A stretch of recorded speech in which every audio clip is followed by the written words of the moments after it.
Well, tonight in Germany, the Bundestag has voted to support the critical eurozone rescue fund, 523 votes to 85, with 3 abstentions. And I'm joined now by Nick Parsons, Head of Research at National Australia Bank. Nick, thanks for joining us. Even Tiki. Well, this must have given Angela Merkel some relief, but even with this vote going through, it's only the start of a long process of debate that will involve the Parliament again and again, isn't it? Well, you're absolutely right, Tiki. This is the start of a process, and let's recall that today's vote only agrees to the rescue package for the EFSF that was put together on July the 21st. So this has taken already 2 months to get German parliamentary approval. The debate has moved on, markets have moved on, markets have certainly moved substantially lower in the meantime. Now the debate is around the extension of the EFSF from 450 billion to 2 trillion euros. Now, that is a long way from being resolved in Germany. Today only agrees to what was debated on the 21st of July. And Germany is only one of, 17 member states?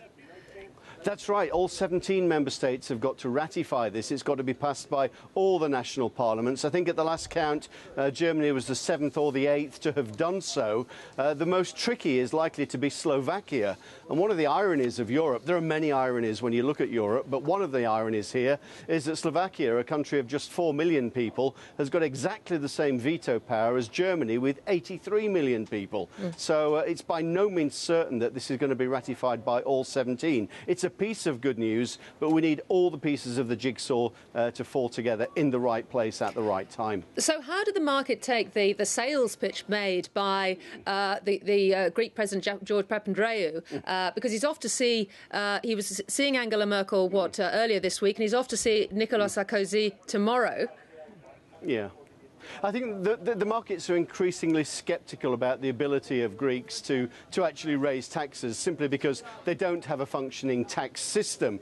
The German tax system is basically no more than a collection box. It's voluntary. There is no effective mechanism for collecting taxes. So arguing, as the Greek Prime Minister does, that he's going to raise taxes even further is kind of irrelevant. I think the markets have come to the view that Greece is going to default. They're taking the view that that's going to be sooner rather than later, but that the European package is not ultimately going to be put together to head that off. It's being put together to deal with the consequences and the fallout. So I think markets are coming around to the view gradually, albeit in very volatile fashion, that there will be some kind of orderly Greek default over the next few months. How much support does the comment made by William Hague, the Foreign Secretary, British Foreign Secretary, in The Spectator got that describing the euro as a burning building with no exits? Well, it's a good comment simply because it was one that was made 10 years ago.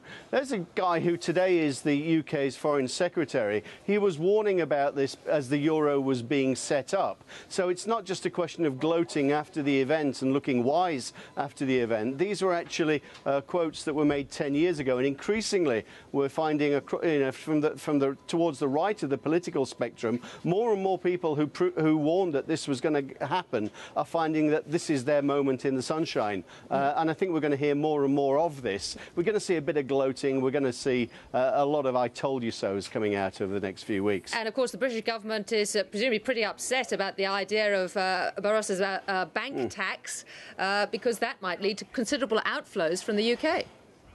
Well, here in the City of London, the Tobin tax is not terribly popular, it has to be said. But the UK government's probably got an exit position from this because it can say that it supports it in principle as long as it's enforced globally. But clearly Mr Geithner and his colleagues in the United States have got no intention of imposing it over there. So we'll be able, if you like, to shelter behind that fig leaf that the United States has given us. So continental Europe would like it. The UK can probably avoid it. All right, Nick Parsons, thank you very much for joining us. We'll keep in touch.